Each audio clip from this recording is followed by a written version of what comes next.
Hello and welcome back, everyone, to another episode of Behind the Loo. We're here, of course, with your regular trio of Brendan, Mason, and I, Sean, and we're here to talk about the MLB trade deadline and what the Cardinals did and didn't do. Brendan, how are you feeling after this trade deadline? Uh, Kind of mixed feelings overall. I think for what they got, I think they did a really good job on the returns that the pieces that they did trade, but I do think that they could have done more. I'm gonna get into that today for sure. Well, let's get into it right away. How are you feeling about what we've sold off? So, the first trade was the Dustin May and JoJo Romero to the Milwaukee Brewers. That was probably the most obvious one that was going to happen. Not to Milwaukee, that was kind of a surprise to me, but knowing that they were going to be traded. So in return, we got Alexander Frias, and he's a outfielder in single A. He is 18 years old, I believe. Yeah, he's 18. A And then child? there is, huh? He's a child. Yeah, then there's Josiah Ragsdale, another outfielder, and he's been in Double A this year, and he's around 23 years old. Um, the thing about these guys, I think this was an absolute fleece by the Cardinals, because Milwaukee's farm system is so deep, and I was kind of surprised that they would give up this kind of talent with in the division, and also for two rental pieces with JoJo and Dustin May. So for Frias, who's the 18-year-old, he's already had exit velocities up to 117 miles per hour, which is at an elite level. Um, and then the launch profile that I've seen people talk about on Twitter still needs some work, but he has dominated the ACL with a split average of 441, average 518 on base percentage, and then a 678 slug, which is ridiculous. Like just to give perspective on where that is, I think Jordan Walker at his peak this year, I think he only got up to maybe like a 550 slug. So this guy can tear the cover off the ball, and he's still young. You never know what he's going to turn into, but the fact that he's that young and performing that way in single A, which a lot of players are not that young and that level, is something that's very encouraging to see. And like I said, just having that kind of return for just that player alone for a Dustin May and JoJo Romero signing trade that was rental, that you don't see that at all usually. So, what I want to add on top of that is they were talking these two prospects up as I forget the ranking. I think it was like 16th and 30th in Milwaukee's system or something like that. And then Let one of them was me like a top 50 within MLB itself. And if you want to get those actual rankings while I kind of pander on with it, Yeah. um, I guess my main question with that, because I think this is just very different, like ranking style from the NHL and how I look at, like, I just have no frame of reference for this because the idea of ranking your own prospects within your system and then using that as the base measure to other ones is just kind of weird. And I think it kind of like, it's what kind of makes me have a hard understanding of like, well, is this as big of a fleecing as everyone says, or is this kind of just us as Cardinals fans wearing the rose tinted glasses of, oh, we've actually done something kind of thing? So the thing with like Frias especially, um, I think he's definitely the main star of the package. And before I get into like the rankings, I want to talk about the other player that we got, which was Ragsdale. Um, he's in Double A, so he's a little closer, but he's kind of like been like as he's came up a little bit more of like a Victor Scott type player. Um, he has a 316 average, 441 on base percentage, a 581 slug. He's hit 19 home runs, but also has 31 stolen bases in 86 games between high A and double A this year. But for ranking wise, I think Frias was their 11th prospect. um, in their system. But when you for like what I was saying earlier on how deep the Brewers system is, he's already our number fourth prospect in the organization, in between Tanner Franklin and Joshua Baez, which those two guys are perceived as main core pieces for the next like championship level team that the Cardinals have. Right. And Frias is also like they didn't up. It's kind of weird how they do prospects because they don't update regularly. They kind of update like once the season starts, and then like during the trade deadline they update it again, and then at the very end of the season through the off season is when they update another time to see where they are. I think it's for what I've seen, like for different articles that I've read through, like with Dustin, Derek Gould, and some other prospect writers that I've seen just on a national scale. They're expecting him to be a fast riser through um, the top 100 prospects in Major League Baseball, and they're expecting him to be like in the top 50s in all of baseball. So I don't think Frias is technically overrated in that way, but I think again you got these guys for 4 months of Dustin May and JoJo Romero for the Brewers. So Right. if this works out even like if they just make the major leagues and they are solid contributors, you're looking at a great deal for the Cardinals because they're going to be not having to deal with the consequences of trade. Milwaukee will have to be dealing with the consequences of that trade. And I just don't understand this too from Milwaukee's point of view, personally. Because if you're wanting to do this, like the Brewers have the stigma of always being this mediocre like team in postseason and not really making it too far. I just don't understand how this trade is what gets them in their eyes to that next level. It doesn't, but I think they panicked because they were really deep in conversations for Tarek Skubal, which we're going to get into that whole fiasco later on. But um, since they were not able to land Tarek Skubal, they needed to get the next best pitcher or best deal to compensate for that. And I think Dustin May, if you look at the market, who was all traded, I mean, you had guys like Robbie Ray, Casey Mize, they both went to the Padres, and then Reed Detmers for the Angels never got traded. Baxter Garrett with the Marlins got traded. There wasn't the other like big name was Luis Castillo with the Mariners. They ended up trading him to the White Sox. But I don't think there was a lot of big name pitchers really moved this offseason, this trade deadline. Um, and I think Dustin May kind of fits. He kind of fits what they need because Dustin May, when he's right and you get him in a playoff series, he can be your number two in any playoff series on many different teams. And I think with Milwaukee, you'll probably slot in third because I think they're definitely going to start with Mizorowski is definitely the number one, and then you got Kyle Harrison. I think Kyle Harrison and May are kind of the same level of where they could position themselves in like an actual like rotation setup for the postseason. But I think they completely panicked and they needed the next best deal, and I think Heim took advantage of it, knowing that this is going to be interdivision, and they know that. And the Cardinals necessarily, like, even though they sold, they're technically still not out of playoff contention. So they had to price that. They were able to price that in a way to where Milwaukee was going to be giving up more than, let's say, the Phillies wanted Dustin May or someone in the American League wanted Dustin May. I think that is a big point that I don't see a lot of people talking about is I think the cost for Milwaukee to acquire May and Romero was much higher than what other teams in the league were going to have to pay for them.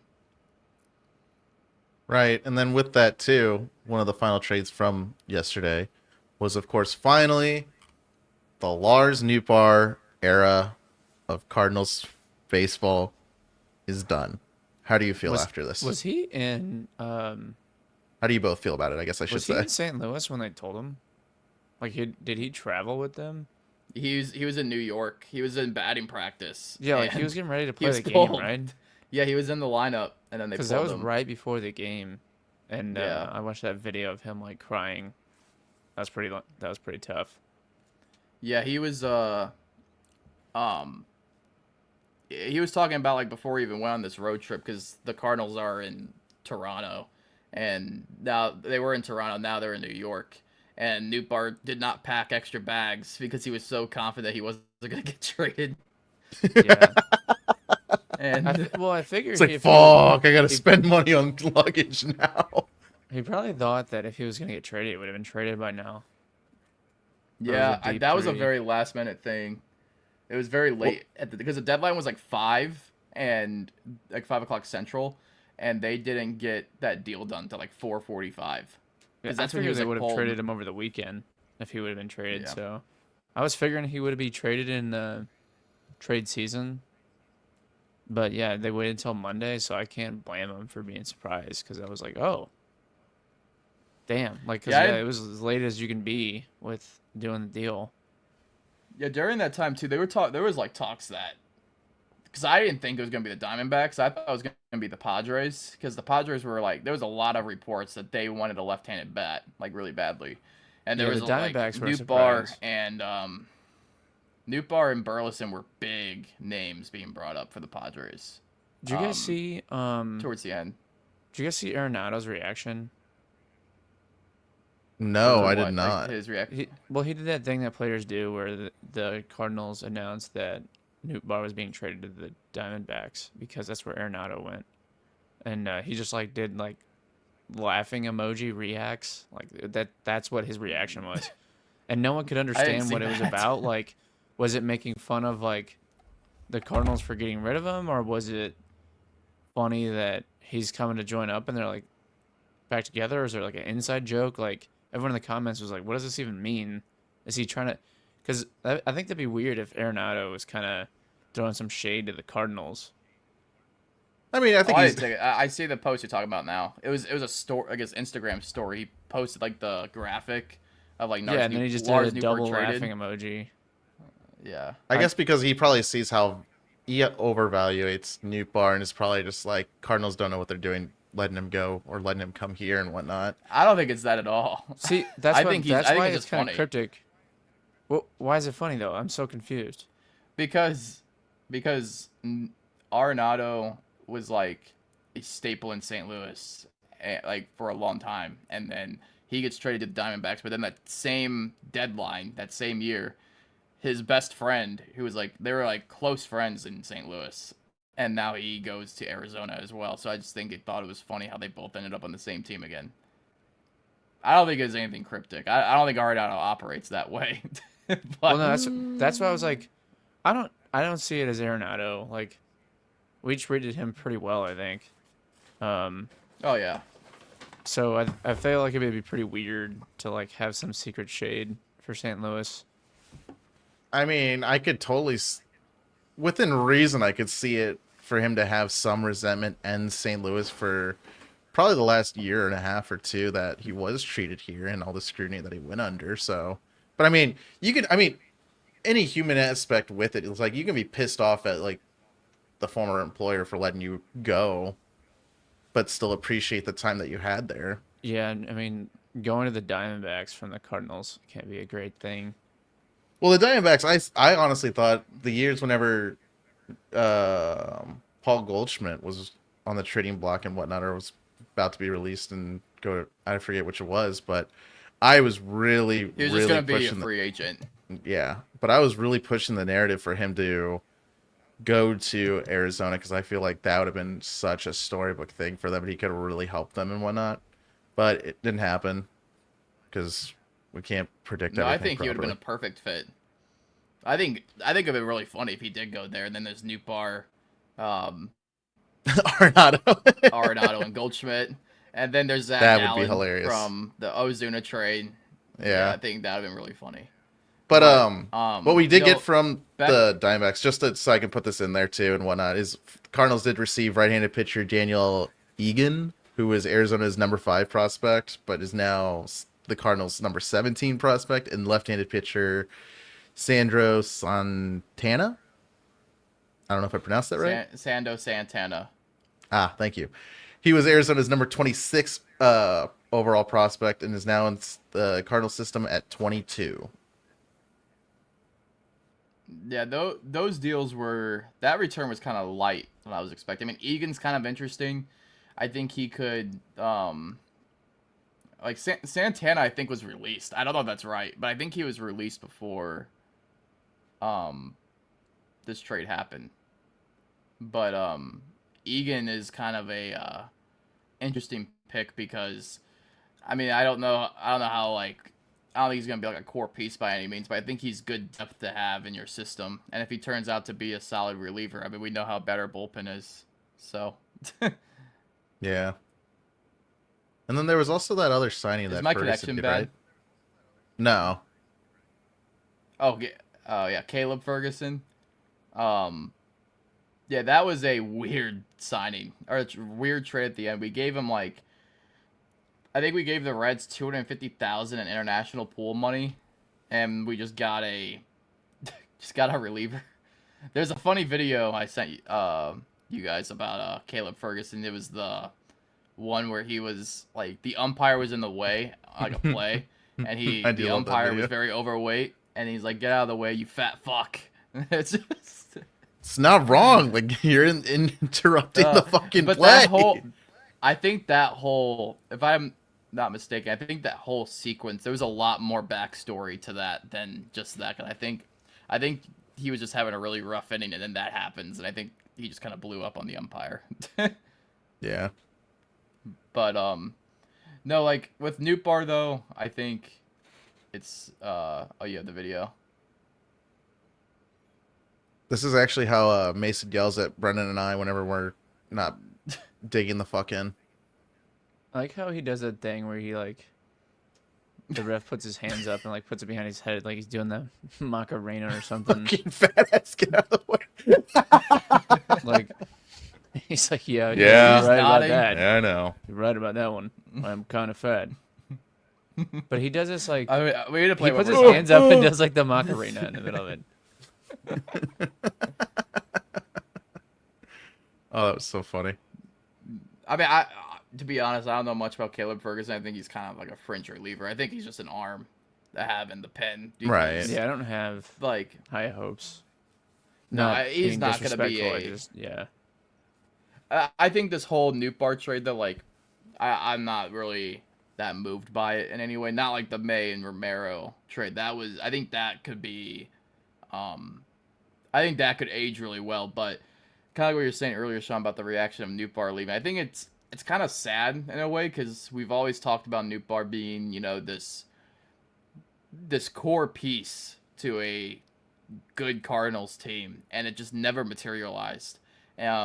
Well, he was Riddled just with injured for a injuries. good portion of his career here and whatnot. Yeah. But his production in 2022 was like unprecedented, and I think, you know, that was when he started that 2022 season. He was really good and kind of underrated, and then he had the whole Japan thing in 2023 with the Right. WBC, and he's still beloved in Japan with that. And you know, like I think he's a great energy guy to have in your clubhouse. I think he could end up being like a really good veteran leader. Like he probably won't. I don't know if he's a starter outfielder like long term in his career, but I think with the production he has now, I think he's solid enough to where he's going to be in like he can be a staple in the outfield for contending team. But and you know he's always had good plate discipline. He hits the ball hard. I think a change in scenery for him might be very helpful. And going to a place like Arizona compared to Busch Stadium, where Busch Stadium's had a lot of problems lately with just hitters being able to hit home runs and being able to drive the ball there. For some reason, like that stadium, just Busch Stadium cannot handle hitters right now. It's actually horrible. And Arizona is very hitter friendly, so I'm hoping that we could see like a turnaround in his career because I think he deserves it, and I think he has like that personality that can really, you know, carry a clubhouse and be something that like a team and MLB can market for sure. 'Cause we saw like the whole Newt chants and things like that, the grinding of the pepper in 2022. Like he's a very marketable guy, and for what he's like the energy he's brought to St. Louis and how when he was on the field, like the type of play that he gave us, with like through energy, I think I think he's definitely earned his flowers for that for sure. Well, to do a quick segue on now former Cardinal outfielders, Brendan, could you tell me about Dexter Harrison Fowler. Bader? Not Dexter Fowler. Can you tell me about Harrison Bader? Yeah, Oh, I'm that was curious. I don't know I what the forgot hell about the happened. story. I know So that's why I wanted to set it up this way. Harrison Bader is now with the San Francisco Giants, Oh, Oh, and the Irons. he had a drunken incident. Um, Oh, he got DUI'd or something?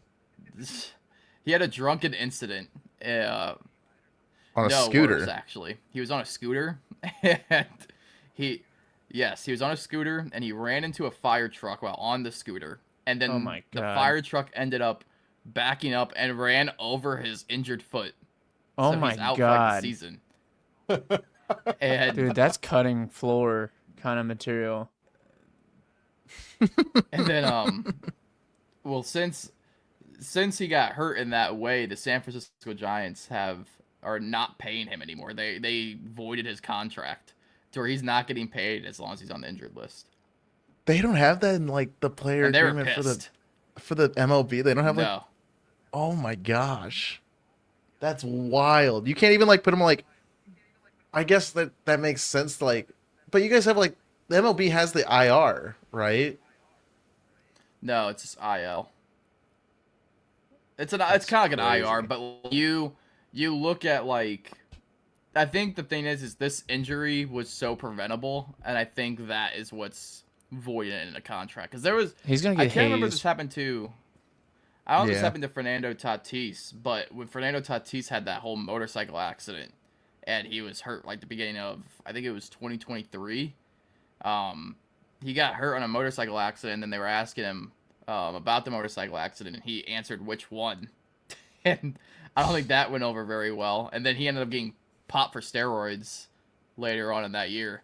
But I don't know if they ever stopped paying him. I think this is the first time in a long time I've ever heard of a player like not getting paid because of actions that they did to cause themselves to get hurt. For being a fucking idiot. But no, Harrison Bader, just, I mean, that's unbelievable. I can't even imagine it getting like your a- foot run over by a fire Was truck. it Like, like how a do you line explain that to scooter? somebody? Like a bird scooter? I don't know. Or was it? I don't know, but you're just on a scooter and you run into the fire truck, but then the fire truck runs over your foot. Like, He should do ow. that. He should do the backyard baseball thing and just play baseball from a wheelchair. Yeah. Like be the first, or like a tripod or something. Like he has like a crutch, and like you know how they have to like step Yeah. up to the mound and they kick their foot into the dirt to like get like set and everything. Well, instead they should have like the bat boy come out and like dig a hole, Yeah. and then they like surround his crutch. And Just post him up. Yeah, yeah. No, but that was And then- that. And then they That's get a a bunch of crazy bats fucking and they story. roll them to first Yeah. base. It's like a conveyor belt. Yeah. I Anyways, think you're he saying, just- I think if he's gonna do that, he should have like the whole arms and just keep rolling that way. Yeah. He can bunt. That- You can bunt without a foot. Mason in 2026. You can bunt without a foot. Frame it. No, is it anything else that you want to before talk you're- about with it? I want to hear Mason's thoughts on Newt Barr leaving and what his opinion overall with everything is. I think. So I don't know much about the prospects or other teams because I don't get that deep into baseball. So I can only really speak to like former Cardinals or current or Or just Yo, Dexter you're Fowler? obsessed with Corner. Dexter Fowler. Dexter Fowler. Yo, the day we get Dexter Fowler on the pod, Mason's gonna be through You're, the like, you're my roof. biggest supporter, man. I'm only relevant because of Behind the Loop. Newt Barr, I don't think like I feel like it might be taken disrespectfully, but it's not really. Is that I feel like he kind of hit his ceiling here, his Cardinals ceiling. Whether he can be better than he was here anywhere else, that's to be seen. But I don't think we're gonna get much more out of him. he was a good guy, and I loved having him on the team. Like that kind of personality on the team is always a great thing. But it was time to give him up. Um, I actually that last game I told you guys about was against the Cubs. His final game in St. Louis was a rough one because he basically cost us that game. When I didn't really understand what was going on, but over the walkie-talkies, they're like, "What the fuck is Newt Barr doing?" Because he thought it was the 3 outs, but it was play. yeah, it was he like caught a fly ball or something, and he thought it was 3 outs, like we were down to our 3rd out, but we weren't. It was only 2nd out, and then there was a scoring run from that play because everyone's like, "Throw the fucking ball," and that's kind of what lost us the game. So he had a really rough fucking game, and that was his last game at St. Louis. Terrible way to go out. I don't know. I think Nolan Arenado had a pretty bad way of going out too. I don't Just remember that his whole final year was brutal. But I think it's just because also the team was horrible then too as well. Yeah, Arenado. I remember him like he wasn't bad. I mean, he's Golden Glove. Like that dude's a stud, but he definitely seemed like he wasn't the same. Sometimes you just hit a point in your life and your career about Lars that Newbar you being a just Gold kind of Glover? like plateau. You said Marty Brodeur? No. Lars Newbar was not a Gold Glover though. No, he was talking about we were talking about Nolan Arenado for a bit and just like kind of that same drop off point and with his time as a Cardinal as well, where he just like that final year was he just seems super dejected as well from it, and that's like making that comparison and whatnot of just final games from that former core, I guess now to say, of Cardinals, which is really weird to think about now. Of like basically everyone from that former like early, like I would say from 2019 to 2022 is gone now. Yeah, that team's a bummer because there was talent on it, but we really didn't do much with it. I think the best. Yeah, Go ahead. I just think the best year we had, the most exciting year we had with that team was the one where we molested the Braves in the first inning of that playoff game. Oh You yeah. guys know what I'm talking about? We It scored was the like last- 12 runs. It was the last game. It was the elimination game in 2019 NLDS, and we went to Atlanta and like scored 10 runs in the first inning. That was Dexter Fowler. Oh, that's what I remember. It all makes sense now. I promise it has nothing to do with Dexter Fowler. It's everything no, to do with Dexter Fowler. I think I'm trying to think. I think Matthew Liberatore is now the longest tenured Cardinal right now. Damn. Jesus. He debuted in 2022, and Newbar was 2021. So, yeah, Liberatore is the longest tenured Cardinal. Kime Bloom. Is it Kime? Yeah, Chime actually. Chime. Gee, Yep. It's No, we're Chime. chiming in. This is his team. The Crimson This is Chin. fully his team now. Dude, if you look at Chaim Bloom, he looks just like the Crimson Chin. That dude's got a fucking massive, just sticks out. He looks like a preppy boy that you would see like be the villain to like Tobey Maguire in a. Yeah, he looks like Former how Brennan movie. looked. He looks like how Brennan looked in middle school, and I would shove him in lockers. Just wait till I tell my dad about you, Spidey boy. But how would you rate I almost- Brennan? Final question on it I made though. a fuck I do joke, want to. but I'm not gonna do it. No, go ahead, please share with the Podcast class. needs more of that. No, it's fine. All right. No, it's okay. It That's can't be fine. worse than We're not transgender gonna do it. basketball. Yeah, that was still funny to me. And I kept it in the video. What's cool though is we could someday, if we ever get a good fan base, we get a Patreon and be like, hey, if you're cool, you can get pay the us spicy content You that can we pay. cut out. $5 for non-censored, non-edited clips. No, but the final thing I want to kind of just hammer on with this to kind of close the segment is just what's your ranking on the trade deadline? You don't trade Burleson, you don't trade Herrera. you lock in with these guys, and you're hoping to see what happens next year with it. But what are you thinking? What do you rate it? See a lot of people giving it an A. I don't think I'm No. that level. I think I mean again I love the Dustin May trade. I think it's a really good return for rentals, and I don't think it's I just think they could have done more. Like, you didn't trade away Ryan Stanek. You didn't trade away Riley O'Brien, Is it and is it is there I anyone think you could on have gotten this really good returns for those guys. is there anyone on this newly Wait, what? acquired is there anyone on this newly acquired players that like fills you with any excitement? Or is it just hope? Do you feel excitement or hope? I mean, I think Frias is excitement for sure. I think the other guys are more hope wise. I mean, Ragsdale is like really good, but I think Frias is the one guy that I'm like circling as someone who could be a star. I mean, yeah, it's kind of a mix of excitement and hope, but that's all you get with prospects is you don't know what they're going to Yeah. turn into. So But Frias I is think, the one we should keep our eyes on, you think? oh yeah, I think he's the 18-year-old in single A. He's going to be a while. I mean, I don't think we're gonna see him to like 2028, 2029, but So seeing who how peaks this first, him or Cardinals Jordan Walker? uh I mean, Jordan Walker already peaked, but I Yeah, mean, that's true. but I We'll think get into like that. I think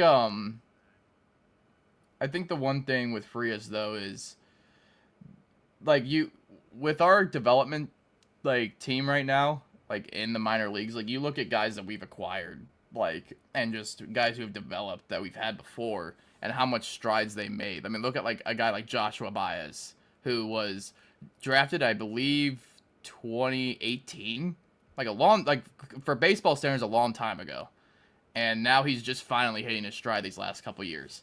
You have Jesus Baez in Double A, who was a guy that we got for a rental of Ryan Helsley, who is doing very well in Double A right now. You have guys like Mason Molina, who that's more pitching wise, but another hitter is Raniel Rodriguez, who's shot up to be our number one prospect, and the guy that I've talked about being the next cornerstone catcher for the franchise. And then, not to mention, there's a bunch of names like in single A. Like I don't have any examples of them, but I've seen them be talked about. Like just a ton of like single A and like rookie ball players that are just like they're hitters and they're hitting really well, but they're just not household names yet because of how young they are. But I think Frias is a guy that's going to rise really quickly just because he's already made strides with Milwaukee, and now you get him in this organization with this development group, and I think he's gonna continue to rise, and I wouldn't be surprised if Ragsdale is another guy who ends up rising too because he just seems like a more powered version of Victor Scott, which is something that we've complained about Victor Scott of not having the Yeah. power. So we won't know, but again, I think you're taking shots at these guys, and you didn't really have to give up like a lot of like big pieces for. I mean, Newport was not going to be around for the core. Dustin May was going to be a free agent. Same with Jojo Romero. It's like you brought in talent that could potentially help you in your championship window that you're hoping for. So you can't really get mad. So I'd probably give it like probably a B plus, honestly, grade for it. Just because I think they could have done more, like trade like Right. Stanek or That's- Riley O'Brien, or maybe even I wouldn't have been upset if they entertained something with Burleson or Herrera, because the return for that could have been insane. But I'm fine with keeping those guys. I love having them on the team. So I think with this being like Bloom's first trade experience as a Cardinal, it's kind of hard to judge this one because we don't really fully know his whole plan.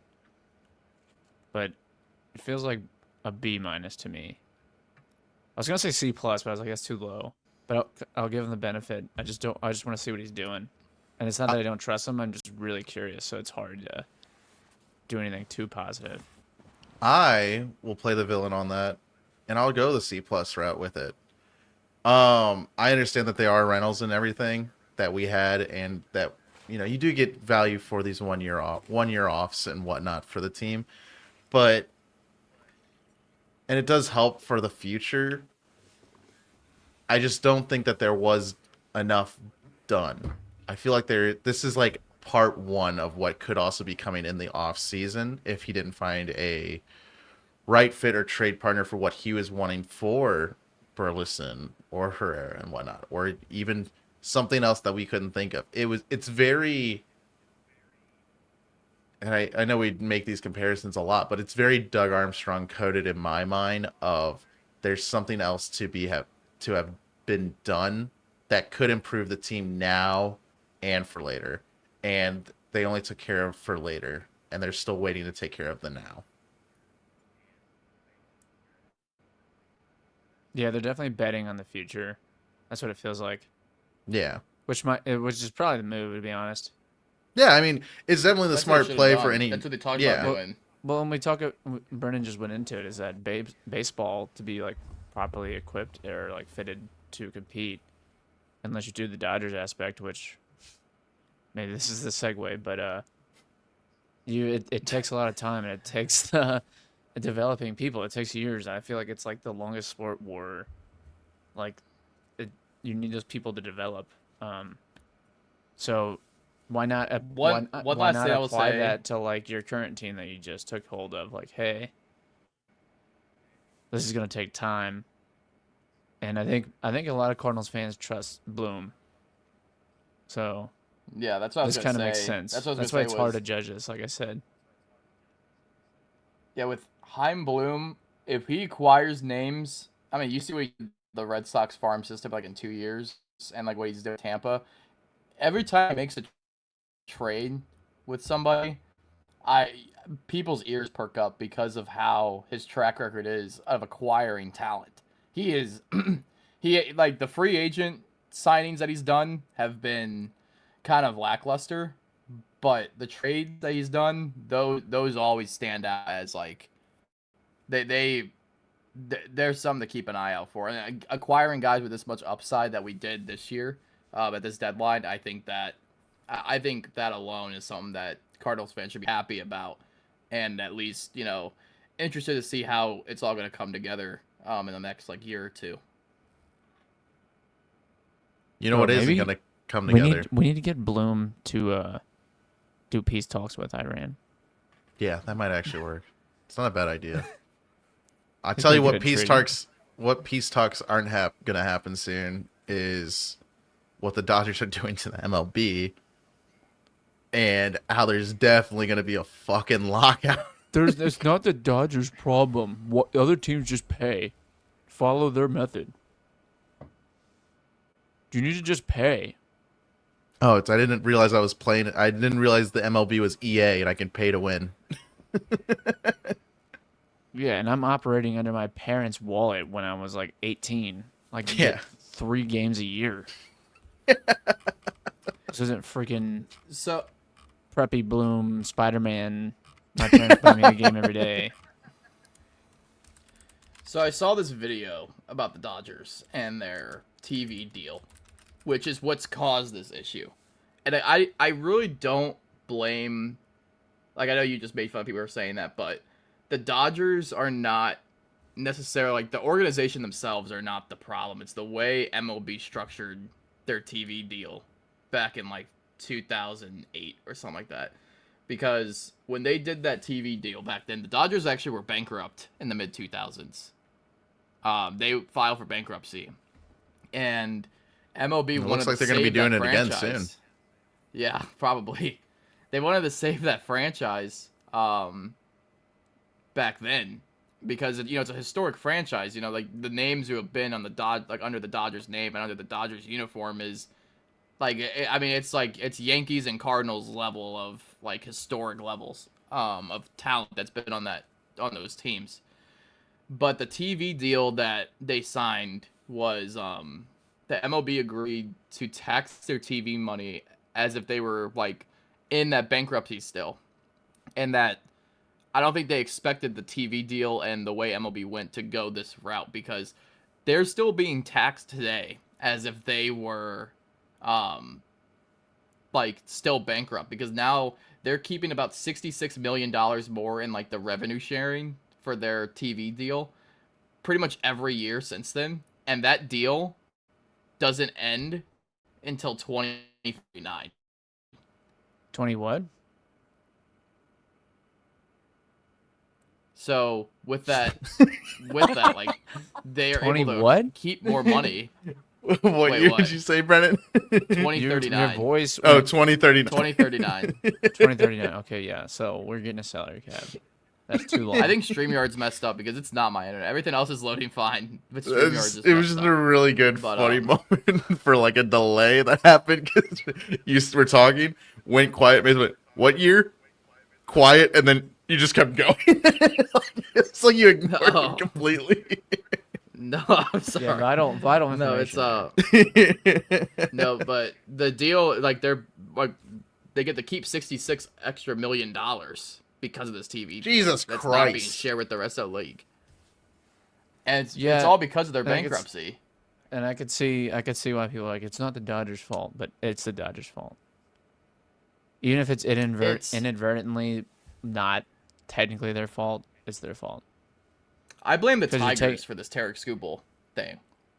That's ridiculous. Why in the Tiger fuck? Skubal. Why in the fuck are you trading with the Dodgers? Would you know what it means for the sport? I think they did it intentionally because the Tigers are one of those teams that would benefit from a salary cap. And they're like, you know what? If we do this, this is really gonna shake. It's almost really like they did it on purpose to like make sure it happens. I mean, if Tarek Skubal went to Milwaukee, then like, I like none of this would have been talked about. But because I thought that was for sure where he was gonna be landing was Milwaukee, and I mean, the Dodgers have an embarrassment of riches right now with having a rotation of Tarek Skubal. Shohei Ohtani's hurt right now, or like he's not pitching, so he's not a part of it. But still, Ohtani, Glasnow, Yamamoto, and then I'm missing Blake Snell. Like that, almost all those guys are were Cy Young winners or like in top 5 in like Cy Young voting before. All of them have been in like the last like 3-5 years, and they have all 5 of them, and not to mention they have other like depth arms like Wroblewski, who has been very good for them this year, and he doesn't even have a spot in the rotation because it's just filled with stars. And again, like I think look at their payroll real quick thing because I saved some other things that I wanted to say. I seen that too. So there's only one person on their team was farmed in LA. Everyone else was acquired. well, they trade their farm system's really good.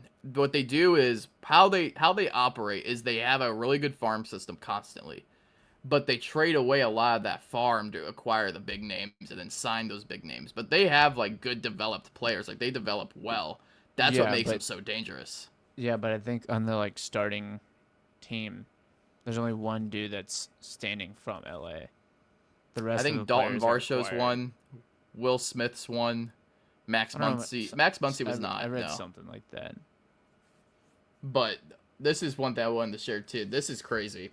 The amount of money that the Dodgers owe is as much as the salaries of all other 29 teams combined. So the amount of deferred money that the Dodgers owe is 1.12 billion. All other teams combined in their total payroll is 1.12 billion. They're even. So it's just that the deferred money is what I think is the biggest problem with their free agent deals is you can get Shohei Ohtani for $2 million a year in your payroll, but you're like deferring all that $700 million until after he's done playing. That's a problem. Disgusting. And that's a horrible setup. That's a horrible setup. And they basically have Shohei Ohtani for league minimum in terms of like payroll, like manipulation. It's ridiculous. And then they owe Watch them file $1.1 billion in bankruptcy, too. deferred money. Like these are just the names that they owe, like players that they owe, and what years these contracts end with with all the deferrals. Shohei Ohtani until 2043, Mookie Betts until 2044, Blake Snell till 2046, Freddie Freeman till 2040, Will Smith till 2043, Kyle Tucker till 2045, Tommy Edman till 2044, Teoscar Hernandez till 2039, Tanner Scott till 2039, and Edwin Diaz till 2047. That's See, the most insane thing I've ever heard on. It's payroll these in sports. conversations that make me realize sometimes of how much I hate the MLB. Or just the Well, no, Dodgers in general. this sounds so ridiculous though. It's like conspiratorial. Like, how do Eh, you go this over the top and not expect anything to happen from it? I think their payroll too is like, this number might be wrong, but I think their total payroll is like reaching like 400 million, and the tax that they have to pay, like the luxury tax of having that high of a payroll, is more than like the bottom 4 teams' payrolls, like combined. It's ridiculous. Like the gap between like where the Cardinals are and where like the Dodgers are is just absolutely absurd. 'Cause I think the Cardinals are like having like a $40 million payroll this year. I think with this lockout incoming, I feel like the remainder teams should just do the fucking Avengers thing and they all team up just to have the Dodgers lose the final game that they're going all in for. Well, that was That'd the be funny sick. thing with the Red Sox, right? Brennan, was that like there's just great people being like, well, the Red Sox swept the Dodgers, and they're like, well, how do you plan on doing this in the postseason? They're just like, with the power of friendship. We don't have the payroll to match them, but we have friendship. Yeah, they Well, the Red Sox have a high payroll too, but it's not even close to what the Dodgers are. If teams operated like wise like across the league, like the Red Sox and like the Braves and teams like that, baseball would be way more even of a playing field. You mean And kind that's of like why a they salary need. cap? I think a salary floor A salary also is guide. like massive. Yeah. Like a salary floor, I Yeah. think is more beneficial than a cap because these yeah, teams I don't think pay. you have both. Yeah, they need to do both, and it's because I was okay with just adding a floor for a while, but now it's like at this point you can't go on like this, and these owners they're committed to not having baseball next year to ensure that they get a cap. They're fully committed to this, Well, I'm and surprised. it would not surprise me if we don't have any games next season.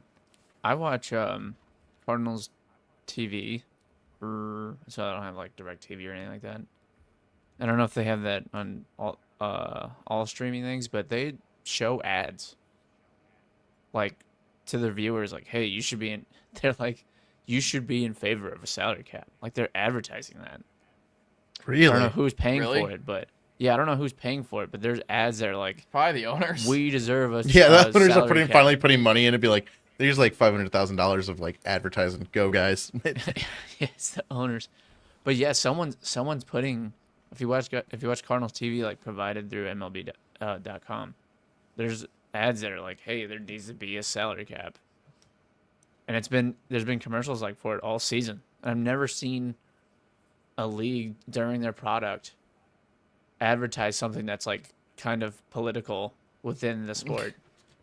So I mean, yeah, hey, it's a good huge move. offseason. I genuinely think it could be the owners paying for that because that's a good move on them. I mean, you can easily turn the average fan onto players to just accept a CBA deal and for the salary cap and all these things if they have public backing like that, and if they have the fucking finances Yeah. to do so. If everyone but like a few teams and players that get paid big bucks are saying like, "Hey, we need a fucking salary cap," that's gonna be really hard for like Yeah. them to fight against. Like, dude, literally, it's 1 versus 100. Well, I think too, like a lot. It doesn't just help, like just with payroll, but like the other thing that owners want is an international draft, which would allow players like or allow teams like I don't know if you guys remember like when Otani was coming into the major leagues and like Yamamoto and Sasaki, like those Yeah. like Japanese players, they could choose where they wanted to sign, and most Japanese players want to sign on the West Coast, and it's mainly the Dodgers now because Just they because have they're near Otani, Japan. and then they're near Japan, yes, but if they have an international draft, then those players no longer have a choice on where they go. Then these teams could have a draft and they have an international draft like selection on it, which pick these teams have. It'd probably still be a lottery, I would assume, because they do like the main lottery, but it would allow those like teams to be able to have a shot at players like that when they normally would not have been able to. And I think that's another level of how important the CBA is. And I think the Dodgers have completely ruined any sort of backing that the public would have for players. And these players who sign with the Dodgers have ruined that. Like Kyle Tucker making $600 million. That's ridiculous. That's just not, that's so, that's, that just doesn't make sense to me. Like, not many average baseball fans, like you guys who are more average, you guys probably don't even know who Kyle Tucker is. You mean Kyle Shanahan? He makes $600 a day. Let me be very clear. I'm above average here, okay? Yeah. I know my Cardinals I'm on baseball. girth patrol. Yeah. They pull out the tarp. Fucking and get it rain right, delay pal. For me. No, but I'm just saying, like, Kyle Tucker is not a, like, he's a great player, but he's not $600 million.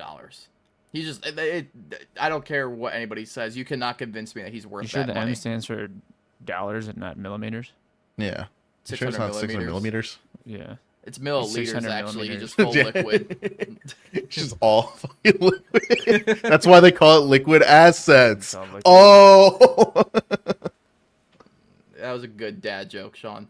Thanks, man. But no, like, I think with the Dodgers and those players have completely ruined any sort of backing that the public could have and any sympathy that the public has for these players. Oh yeah, without They've question. completely ruined it. And it's like, I don't know how the player association can get angry at fans wanting a salary cap now. You just, when they watch all these star players and they just know, oh yeah, my team won't have them, but the Dodgers will. The Dodgers will always end up with them, and then it happens. Like, I don't blame these fans. Like I can't even imagine like being like we just talked about them, like a Diamondbacks fan. Like, they're not necessarily like Cardinals have been pretty privileged on what we've had like through our like history with like championships and things like that. But Diamondbacks are a newer franchise. Like, they were established like, in the 90s or 2000s, something like that. But like, they don't have like the history. They don't have like as much like fan core support as like a team like the Cardinals or the Cubs or even like a team like the Pirates, even, that have that historic background. You know, like they don't have that. So it's like when they don't have like even like they don't have like that culture behind them or just that legacy, that many players are going to go to them. And it's just unfair because teams like the Dodgers will just overpay the fuck out of these players and just to make sure they have them on their team. And they can because they have this insanity TV deal because the MLB bailed them out. You know what's even crazier to think about?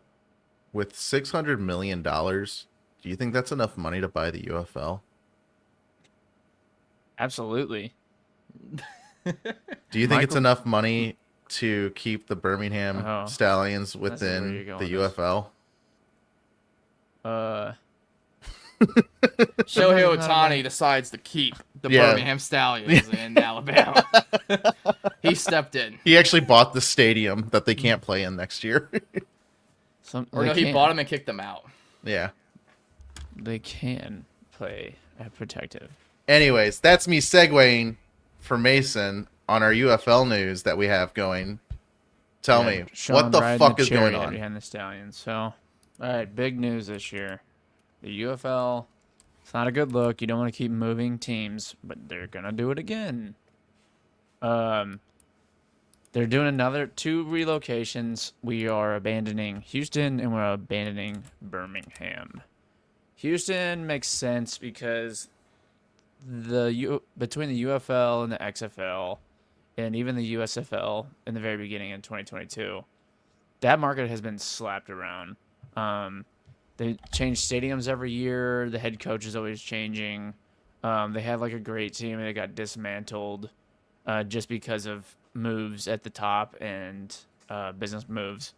And so like the fan base could never really get comfortable, or it always gets swept around. It was the Gamblers, it was the Roughnecks, it was the Roughneck Gamblers, and then it was the Gamblers, and now it's maybe the Austin Gamblers. That's the team we're talking about. They might be going.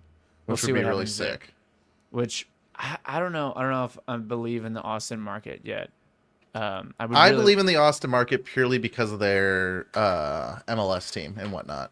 Yeah, and that's if there's any Stallions fans listening, that's where they're gonna piss off because Mike Rapoli is gung ho on soccer stadiums or like well built minor league baseball stadiums or something like that. Not that I can think of any examples, but right. um, 10 to 20,000 seat stadiums, and that's why they really got their eyes on Austin.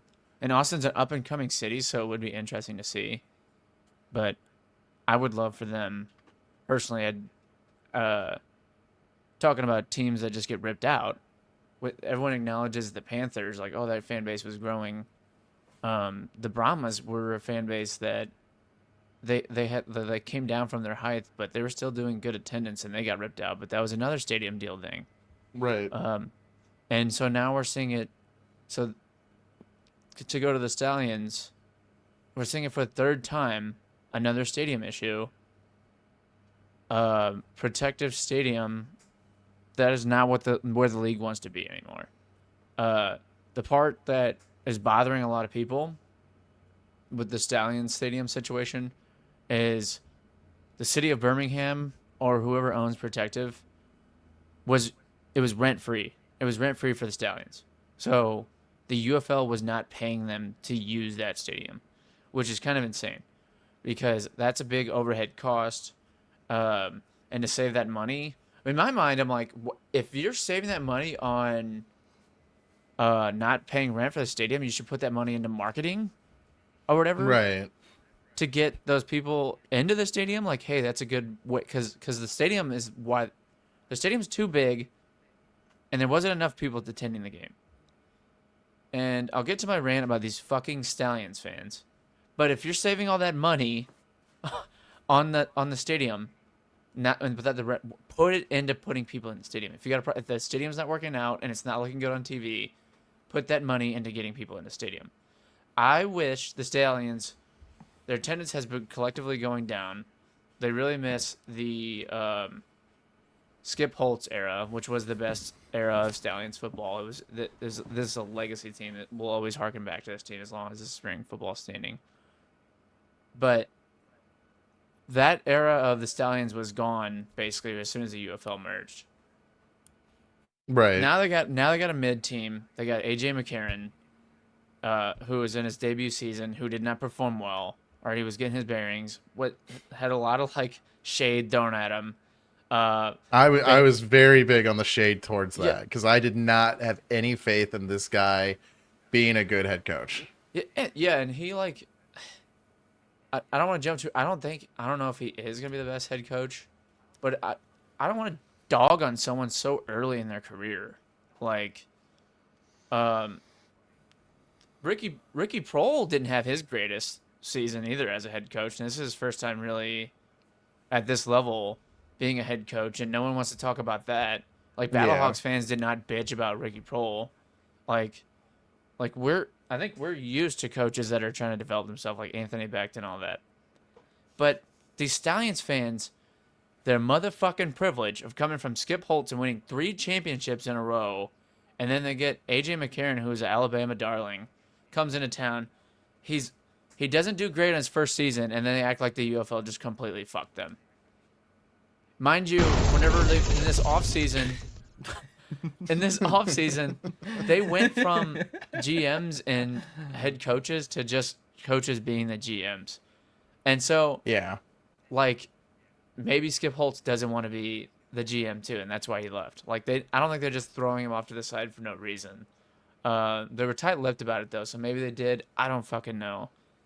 But this franchise has been so fucking spoiled in the last few years, and in the past. So, like I said, they're moving because that doesn't look good in the stadium. It doesn't look good on TV in the stadium, and even if the stadium is free, it's not a good look for the league. And if the fan base isn't growing, why keep with a bad look and investing into something that's not showing any growth? Right. No, I mean, it's a fair thing to bring out. And I think that's kind of what was really disappointing as the bystander is being the Battlehawks fan and watching other teams and you wanting them to have the same success or attendance that we have here and whatnot, is they just don't. That's Michael Poley. Michael Poley, biggest Stallions fan. Yeah. Go on. They just don't they don't share the same enthusiasm or like I think it's what you're hammering home really well is the privilege of having a sports team that you can back with all your heart and whatnot. And you've been given, like you keep saying, you've been given so much. How can you not show up for that team and whatnot? And E- the AJ McCarron head coaching for his final, like the final year of this team and whatnot, yeah, you could totally call it out as a marketing scheme or like a way to draw people in of being like, oh, you could see him coaching and whatnot. You could see, but he's like, he has such an arrogant personality that it probably turned off a lot of people too. Yeah, he's not the most likable person. I could see that being a reason people want to go see him. But I purely think it's just because they're like, oh, we have a bad team. We have a bad team. We're not, because every other season they're basically like top dogs every season. And then Right. this year is the first year they were like slipping to the middle, and then no one was showing up. In their first game, I feel bad for them, but sometimes that's uh like a poetic tragedy. Is their first game is against the Storm with the Gucci Mane. They had 18,000 people in there. It was great. Everyone was so excited for Birmingham and like happy for them. Right. And then I think it was like 16-0 Storm. Birmingham put up nothing. They put up nothing at all on their first home game of last season. So and they got shut out. Birmingham AJ's freaking out in the locker room. What's his name? Their quarterback at the time. I can't remember right now. He played a I'll stinker find of a it. Give me game. second. Matt Corral. I got it. Glad you Matt, find it. Matt Corral. It was as soon as I was about to move on. Matt Corral, he stunk, and like it was such a bad showing. Like if that was my first exposure to a Birmingham game, I might not want to go back. But they've had it for years. They've had that team for years. And what you had like maybe like 9,000 new fans show up, and then what did they all go home and say? Never watch it. You guys should never go to a Birmingham game. They're so bad. This team's so bad. You shouldn't go see it. We don't deserve this. Like, what do you mean? Because don't say Rapoli doesn't do anything for you guys, because they started with these gold uniforms that they hated, and then mid-season they came out with these red ones because the Stallions fans were bitching so freaking much. Like they didn't have to do that. Could you imagine if like Battlehawks fans were just bitching about the blue? Yeah, well, but Battlehawks. So like everyone, when we got our new helmets with the silver gunmetal, everyone's like they need to go back to the blue helmets. Like, but we weren't like, I'm not showing up. This is hideous. How could they do this to us? Give us silver helmets. Like, a lot of Battlehawks fans think those blue ones were great, and there was no reason to really change that or go far from it, but they did. But the Yeah. Stallions fans are like, oh, what a disservice.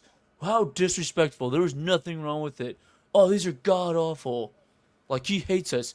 He gave us these bad jerseys just because they want us to move. Well, you know what an owner doesn't want to do to move a franchise? Get you guys a second uniform in the same damn season when he's freaking losing money off you guys anyway, or prospective money. Why would he do that? And you know what else he wouldn't do? He wouldn't pull strings and get rid of Matt Corral so you guys get DTR, one of the most exciting quarterbacks from last season. Turn your season around, and you guys are one game out from being in the playoffs. But then, it's just, but AJ McCarron sucks. It's too terrible. What is this? What are you guys doing? You've been given so much. Oh, the games are on Mother's Day. Then don't go. Then don't go to the game on Mother's Day. Go to the next one. No, they're doing this on purpose. He's making fun of me on Twitter. Everyone's making fun of you on Twitter. At least he's talking to you. Mason's making fun of you right now. Your girlfriend breaks up with you and then she stops talking to you. What drives you crazy? Or her to keep fucking with you, or she's ignoring me? I would be more pissed if someone wasn't giving me the respect to even speak to me. But he's talking to you. Like, no, they were always out the door. No, they weren't. No, they weren't. Mike Napoli tried to make it work. Your stadium and it's a great stadium. It's just not the look right now for the league. And that's the one thing that I'm excited about, like with this podcast and whatnot, is you cannot revision history, rewrite what we're talking about right now. Like, it is so fucking true. Just own up to the fact that you didn't show up and you let your own team get away from you. And yeah, and I know people always harken back to like the marketing, like, and because I'm 90% upset that the Stallions left, because you guys heard me talk about it with the Battlehawks this year. Is that Yeah. this was a down year. I'm not looking at these new markets. I'm not looking at these new markets that were excited for teams. Everyone's attendance was down. And in a lot of sports, the attendance is down. This was a down year. The economy is not in a good place. So it's really tough Do you want to get into for a them fight to again? leave. Do what? I said, do you want to get into a fight about attendance again? Yeah. You're lucky our attendance was down this year that we could have that fight. No, what we're lucky about is the pure fact that the fucking dome people, the people who run the dome, were smart enough to close up the 400s. Like that. Well, or like if we're gonna really get into the whole like thing with attendance and the economy and how it's like affected sports and specifically this sport in general in this league, is you have to also innovate with the times of it all. And as much as I love the concept of fill the dome and the advertisement for it, there is a sense that you have to be realistic of how you go and advertise to people. Like, I love the concept that I could have bought like a ticket to get to the 400s for like 15 to 20 bucks. But you know what would have been better? Being able to actually see the fucking game from the lower bowl and having those tickets be reasonably priced, and which they were. And I'm happy that they own up to that stuff and they do market adjustments. But I don't think the other teams were doing that for the sake of understanding the everyday like person who's going to see their product. Like, because like we said, the UFL has this hard on for going to play in MLS stadiums and whatnot. Mason and you and I have gone to enough city games now to be like, there's no way in fuck they would still pay that same price that we're paying now for a UFL game. Like, your season tickets at the Dome, which I'm still like, I have to talk to our friend Josh to get on board with that as well, so we can buy more seats, so we can keep rocking for next season and whatnot. If they move to City Park or Energizer Park, that fucking season ticket's gonna be like, it's $2 gonna grand. jack up. Everyone that's It'll be hoping for City stupid. Park, yeah, that ticket's gonna get so expensive, and I stand by it. When you put this football in an inclement season like the spring where the weather's all over the place, attendance is down. I'm sorry, you're not gonna get the attendance you were getting from the Dome. I think if they move away from the Dome, it's a tragedy. Well, did you see most of that whenever you went to Louisville and whatnot? See what? Just like how the weather does impact, Yeah, to an extent, the attendance to it and whatnot. yeah. I'll tell you what, because I went when it was a beautiful day. I think that even outdoor stadiums can either ruin or elevate your experience. Because if it's a nice day, if it's a 70-degree day and it's like sunset, like when I was in Louisville, that was beautiful and that elevated the game. It was so fun, and being outside, I felt like you were really somewhere doing something. That's something you don't get from the Dome. Another reason why the Dome sucks, and probably why people, all the casual people don't really enjoy Battlehawks year round too much. Is just Well, what we're gonna do is we're gonna find and a shitty stadium. What we're gonna do is we're gonna find a bunch of random billions of dollars and turn it into a retractable roof. It's gonna be sick. Well, yeah, we're gonna ask the Dodgers to back the fucking Yeah, we're gonna Battlehawks. ask. We're actually gonna ask. What was the name of that one player, Brendan? You were saying earlier. Mr. 600 millimeter. Yeah, Mr. 600 milliliters. What was his name? Kyle Tucker. We're gonna ask Kyle Tucker. We're gonna write him a formal letter Kyle Tucker. from Kyle Tucker from the desk of Behind the Lou. Hey, can you pay for our retractable ceiling for the Dome, please? PLZ, thank you. I wish we had a retractable roof stadium because that would be great for like Retractable. spring I've football. read recently that I wish retractable Busch roof Stadium stadiums had are one, dying. honestly. Oh, I thought they were kind of making a comeback the last. Like, Well, isn't 10 that like years. that's what happened That's to what the the one Chiefs are stadium doing. in Florida, right? Because the Miami? one or yeah, Miami, because they have that one that was also retractable ceiling that then That collapsed, stadium right? sucks. Okay. No. You're both stadiums in Florida suck. The Tampa Bay Rays is the one you're talking about, the one that collapsed. That was a complete like dome where like the Oh, okay. hurricane crashed down on the roof. Gotcha. Okay. Anyways, back on track. Yeah, and I'll wrap this up. So Stallions fans, I'm sorry. The whole UFL, everyone that's not in Birmingham loves UFL is ripping into you. No one wants to see the Stallions gone. I don't think Rapoli wanted to. Your biggest hater, the guy you hate, like he didn't want you gone either.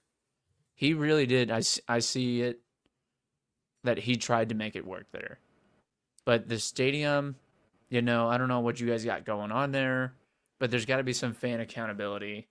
Uh, the stadium looked like this at the end. I don't know how well it's showing up on the screen, but it It's a little low res, but it just shows that everyone on one side, and well, yeah, yeah, they did the I'm okay with throwing tarps on the side for television, yeah, but yeah, they kept everyone on one side, and that this is just one side. So I think this is a 40,000 seat stadium. I think this gives you like 15,000 seats or something, and they're only putting like 4 to 6,000 people in it. But it looks like that like most games. Like look, this is one day low res picture, and here's another one a night game, and there's barely the same many people, and that weather doesn't look that bad. Like it's just cloudy, yeah. spring night. That's probably good weather. Um, So then, but can I I hit don't you know what your with excuse can be. Like just because your team's not the like star-studded team they were before, like right? Can I I hit don't. you with something then of over optimism in the UFL as an over optimist that I can be at times. So the new markets that they talk about in Oklahoma City is scheduled to go for 2028. Does this mean going into next year, UFL just says, you know what, we're gonna keep conservative and we're just gonna keep it to these 6 teams, Oh and then no, you see that huge explosion in 2028 where they're like, fuck it, we're gonna double it. You're gonna have 12 teams now. no. I think it would be six going from 8 to 6 is way too big of a swing. Like from going 8 to 10 isn't nearly as big as going 8 to 6. Uh, it would just I think that would just completely a 6 team season seems so. If minor league seems Butch, then this is definition of Butch. Uh, Yeah. and like because it's already gonna be interesting because with the talent, one of the big problems about minor league football and minor league sports in general is the more teams you have, the less talent you have to fill out rosters because there's only so much talent available left that's at a very high elevated level. So Uh, if people already think that the UFL football sucks, just wait until there's 16 teams and there's actually like garbage teams. And we've seen garbage teams in the past. Wait until there's 16 teams. Like we're gonna see some abysmal teams that are like yeah, really fucking bad. I think, but this is my And going biggest down to problem. 6, you would have it clustered in and compact.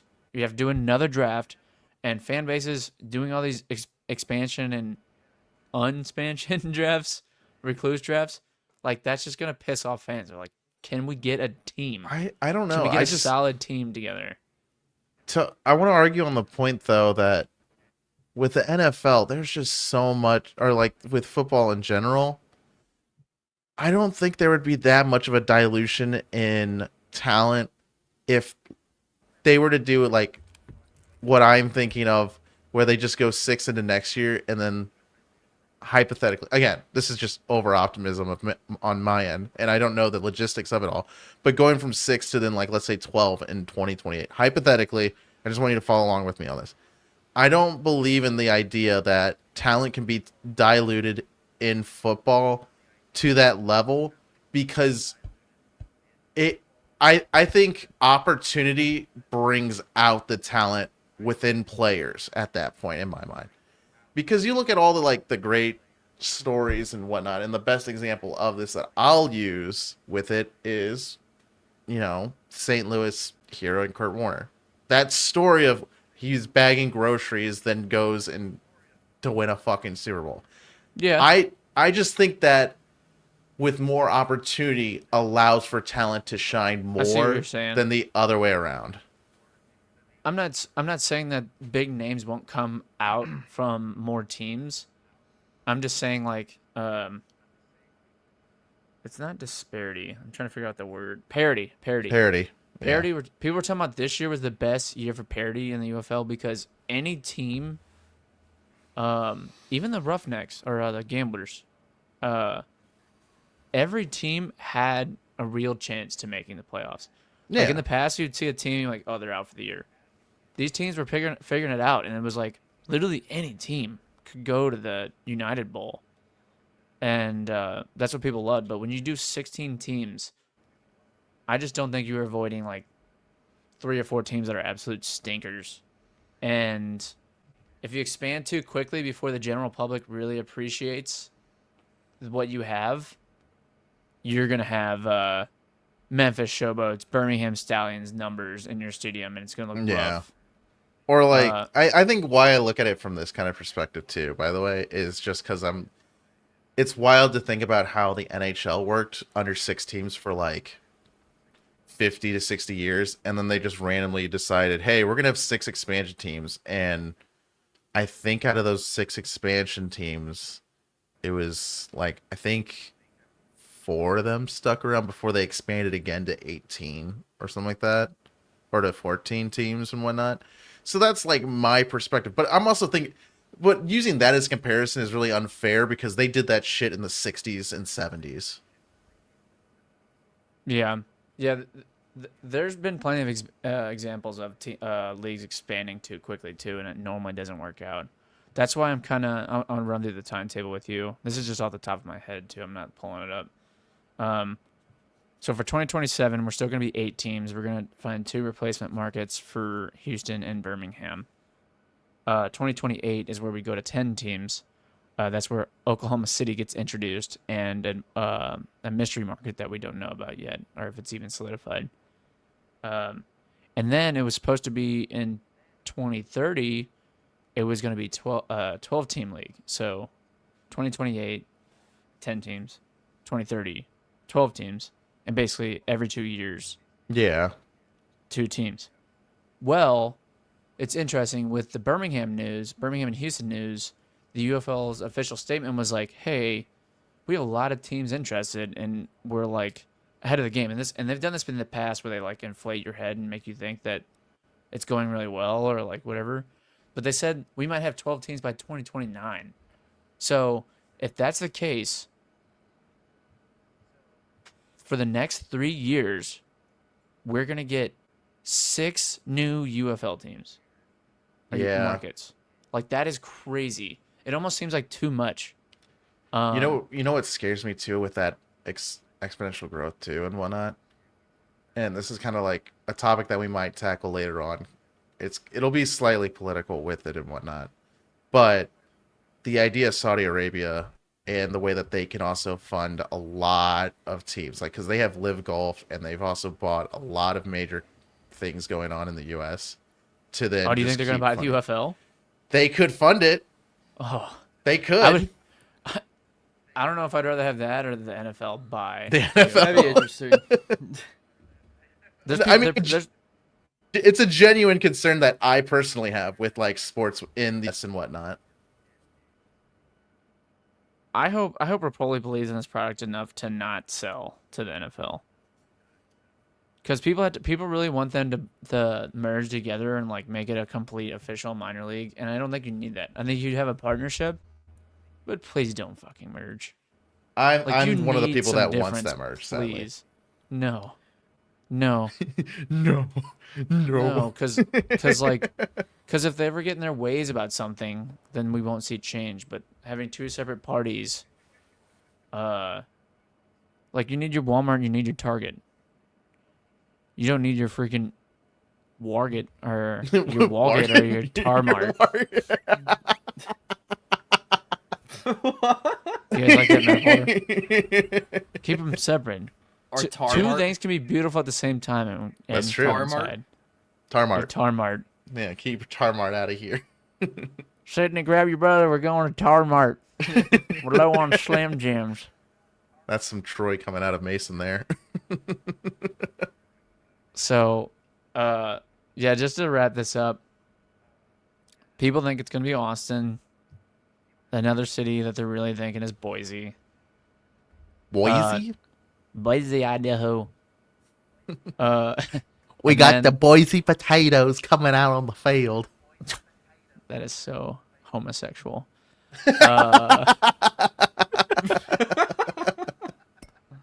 And then the UFL has plenty Make that of a short. I just want Sean just saying that. that is so homosexual.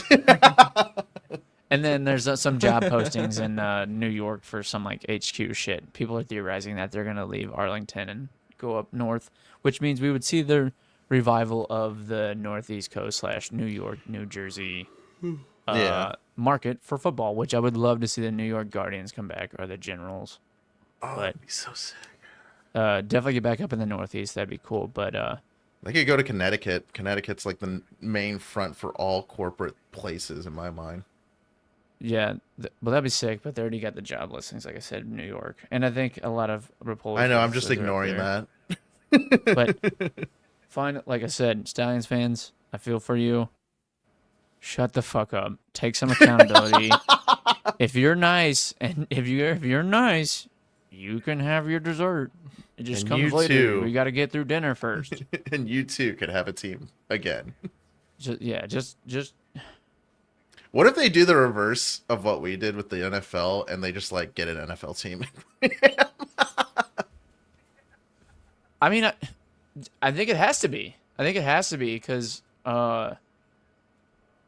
they have Crimson Tide, they have Alabama, and we gave them the Stallions, but it's like the Stallions weren't larger than life and they stopped showing Yeah. up. So it's like it's almost like you have to have a huge name One in last town for yeah. them to show up. One last tangent that I'll throw us on, just because I'm curious if you would know this or just kind of start a conversation about it and whatnot. Do you think the NCAA has a rights thing that keeps also NFL teams out at times? Because I can't think of off the top of my head an NCAA team that also has an NFL team associated or like around it. Right off the top of my head, I'm sure that there probably is one, but I can't think of it. A what? Is there an NCAA team in, I don't know, like Washington, like, or Seattle and whatnot?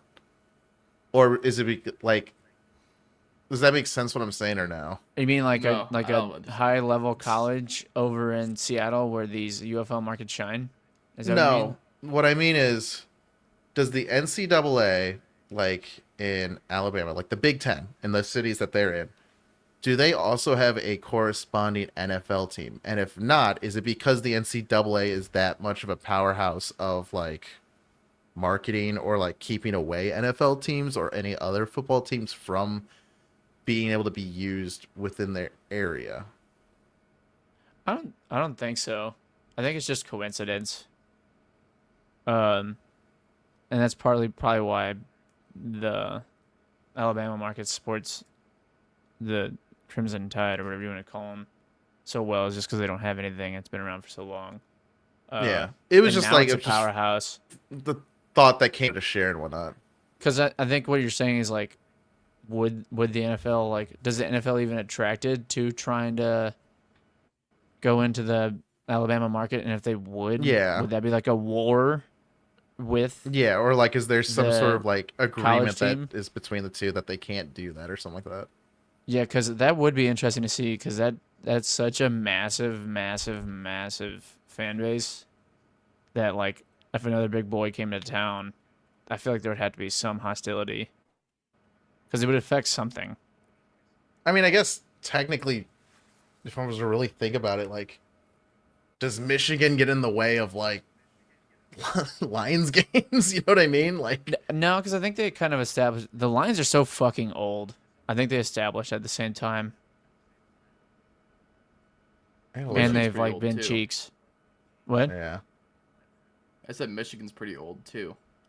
Yeah, but that's what I'm saying. They kind of grew up together because like football wasn't giant until like the 80s. Or like they like I guess there's Bowling Green and whatnot. I guess. All right, hang on. Maybe I'm getting all this mixed up. Sorry, I've just totally derailed this Dairy with my Queen? thinking. Yeah, Dairy Queen closes in 10. Bro, why does Dairy Queen close so early for an ice cream place? Why You know, does I think we Dairy should get Queen outta here. close at I like think we should 10 get out of here fucking so I can go 30? get Dairy Queen. Yeah, we're gonna go get Dairy Queen actually. So Yeah, we gotta wrap this up because Dairy Yep. Queen's fucking bullshit. Was that on the ballot today? yeah, is that Amendment on our ballot 6? voting? Amendment State 6. Amendment Keep 6. Dairy Keep Queen Dairy open. Queen open. I have always had a problem with that. Why the fuck does an ice cream place close at like 10:30? And then they're open at like 9 Because serving ice Mason- cream. What are Mason, you they don't- doing? they This don't isn't want you to Old Man hurt your Herbert from fucking Family Guy. Mason, they don't want you to hurt your tummy. That's why. I got the parasite for God. 3 weeks. It's gonna go away. And it's gonna be done through ice cream. Damn it. Yeah, I'm gonna drown it out with my lactose intolerance. I'm gonna fucking do a vanilla yogurt warfare with the cyclosporasis bug. Anyways, thanks everyone for listening to our podcast. on. We do. Oh, you got one more thing? We got a little. Brennan wants to. Should I go ahead and show him, Brennan? He's got a little surprise for us at the end. Wait, we could do it real quick. You guys see the Barstool thing with the guy who was like hating on Cardinals fans, or just like St. Louis in general? No, I haven't. Have you guys seen that at all? Nope. So I've seen a little to bit give of it. further to give further context, the guy on the left, he's with Barstool, and he was hating on St. Louis, saying like, "Oh, all they talk about is how they're the best fans in baseball, and like St. Louis is just like a shitty city, and like all this stuff, and just like hating on it." Well, then Adam Wainwright responded with a solo video, like criticizing him, and then they were going back and forth through solo videos, and then now they came together to like kind of hash it out, and this is a clip from that I thought was really funny. That we I can, haven't like, seen end it this on. yet.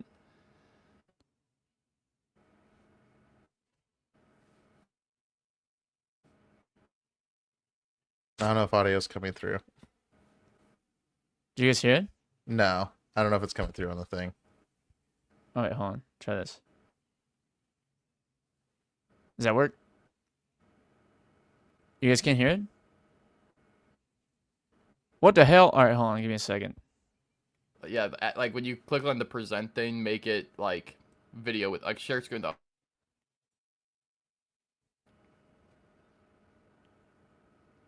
right. See, this is the behind the scenes stuff that no one Also else gets to share- see with us. I think you got it now. You got it now. Well, I had it say that. Now it's just me. What the fuck? All right. This definitely has audio on it, so this better work. Take 2. A lot of thoughts on that. That's a lot to unpack there and a bunch of crazy statements. First of all, I never called you stupid. I think you make a great job doing that yourself. Fair point. A lot of thoughts on that. That's a lot to unpack there. Yeah, And that's pretty much it. But there's like a whole 11 minutes. It's a whole 11 minutes of him just like ranting on this guy about shitting on St. Louis. So if you I mean, haven't so seen they it, were check really it out. going Adam back and Wainwright was a forth. real one. Oh yeah, if you look up like the Barstool St. Louis like on Twitter, there's tons of clips about it from this guy. This guy's he's a Braves fan. He said like Busch Stadium's like not a good stadium, and then like he was saying things about like how like St. Louis is a shitty city and there's like nothing to do in St. Louis, and then like Adam Wainwright was just like trying to defend us as best he can, and I think he won, but I thought it was funny because then like because Adam Dave Wainwright comes in Portnoy- with the cool mindset too, which a lot of people resonate with. Because this guy was just clearly like negative. Because sometimes I can be overly negative, and then it's like, well, fuck that guy. He's so negative. I don't give a shit. Like, why doesn't he stop and think about anything good for a second? That's kind of seems like his approach. And Adam Wainwright was coming in like, hey, hold on, you little bitch. Well, then even Dave Portnoy was jumping on the guy who like he works for and was like shitting on him. Everyone like on that podcast on like that 11 minutes segment is just shitting on this guy for shitting on St. Louis. And he said Hell it's just yeah. because he's from Milwaukee. He's from Atlanta. He's a college football guy. He like There's talks just so about many college shitheads football a in lot. Atlanta, bro. I just destroyed our Atlanta fan base. All right, No, well, I think we can that's- wrap it We up. lost Atlanta. That was a huge hyperbole. I hope you guys know I'm fucking around. but you guys are terrible. Now I'm just spiraling. I don't know what's going on. The most I know about Atlanta is going through the airport, so I'm an Atlanta expert. Yeah, fuck off, Atlanta. All right, never mind. I was just kidding. Anyways, we're gonna go ahead and wrap it up. Yeah. All right, I'm gonna do the sign off, even though we're kind of lagging right now. Thanks everyone for watching Behind the Loo. We hope to see you again next week. Have a good one.